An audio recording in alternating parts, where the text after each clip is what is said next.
සාකච්ඡාවට. ඇත්තටම මම අද කතා කරන්න යන්නේ ඊ타මාත්ම කටුක ජීවිතයකින් පටන්ගෙන අද මම යම් තාර්ථක අත්යකටපත් වෙච්ච භෝග වගාවක් ගැන තමයි මේ කතා කිරීමට සූදානම් වන්නේ. ඇත්තටම මම 2025 මාර්තු මාසේ 12 වන දින පටන් ගත්තා පැෂන් ෆුඩ් වගාව සඳහා. ඇත්තට උපදෙස් ලබා ගත්තා. අපි ගලේවල ප්‍රදේශයෙන් තමයි මේ පැල අපි රෝපණය කළා ගෙනාවේ මේ හරියට අපි නිවැරදිව ස්ථානගත කරන්න. ඉතින් ඇත්තටම ගලේවල ප්‍රදේශයෙන් අපිට උපදෙස් ලැබුණා මේ පැෂන් වගාව ඊටම සාර්ථකව පළ නෙලා ගන්න පුළුවන් කියලා.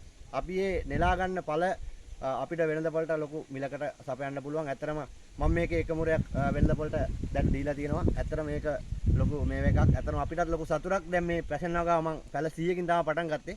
ඕගොල්ලන්ට මම පෙන්නන්නම් පැෂන් කොහොමද හැදිලා තියෙන්නේ. පැෂන් වගාව කොච්චර දුරට සාර්ථක වෙලා තියෙනවද? ඕගොල්ලොත් මේ පැෂන් වගාව සම්බන්ධව මේ වගේ පොඩි කෑල්ලක වුණත් ඉඩ ප්‍රමාණයෙන් ඇති ප්‍රමාණයෙන් පැෂන් ටික හදාගන්න. ඕගොල්ලන්ට පොඩි ආදර්ශයක් මම මේ අවස්ථාවේදී ඕගොල්ලන්ට මේ පැෂන් පෙන්නන්න හැදිලා තියෙන ආකාරය. එතන මේ තමයි පැෂන් ගෙඩි දැන්ට අල්ලලා තියෙන ආකාරය වැල්වල මේවා ලස්සනට හැදිලා තියෙනවා.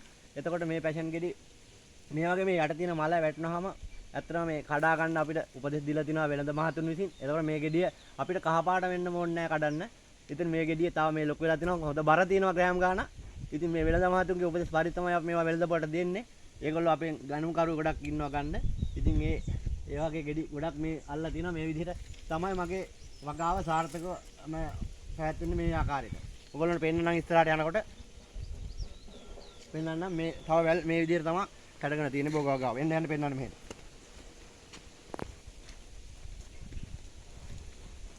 මේත් ඒ වගාවෙම කොටසක් තමයි මේ තියෙන්නේ. මේ අපි සාර්ථකව මේවා හැදිලා අපි ඒකට මැසි ගහලා තියෙනවා මේ විදිහට. ඉතින් ඒ වගේ මේ විදිහට ගහලා තියෙන්නේ මේ පේනවනේ ඔයගොල්ලන්ට පුළුවන් ආකාරයේ තමන්ගේ ඉඩ ප්‍රමාණයට මේ විදිහට වගාවක් කරගන්න තමන්ට උත්සාහ කරන්න බලන්න. මේ හැම තැනම ගෙඩි හැදිලා තියෙන පැෂන් ගෙඩි සෑහෙන ප්‍රමාණයක් අල්ලලා තියෙනවා. මේ පැෂන් ෆුඩ් වගාවේදී ලැබෙන ප්‍රතිඵල මේවා මේ වගේ වල් වගේ හැදෙනවා මේ විදිහට වෙන්නේ නැහැ. ඉතින් මේ පැෂන් වගාව සාර්ථකව හැදිලා තියෙනවා. ඉතින් අපි ගොවි මහතුන්ගේ උපදෙස් අරන් තමයි මේවා මේ විදිහට කරලා තියෙන්නේ. ඉතින් සාර්ථකව මේ විදිහට පළ නෙලා ගන්න පුළුවන්. තව අපිට මේවා සතියකින් විතර අපිට වෙළඳ පොළට සපයන්න පුළුවන්.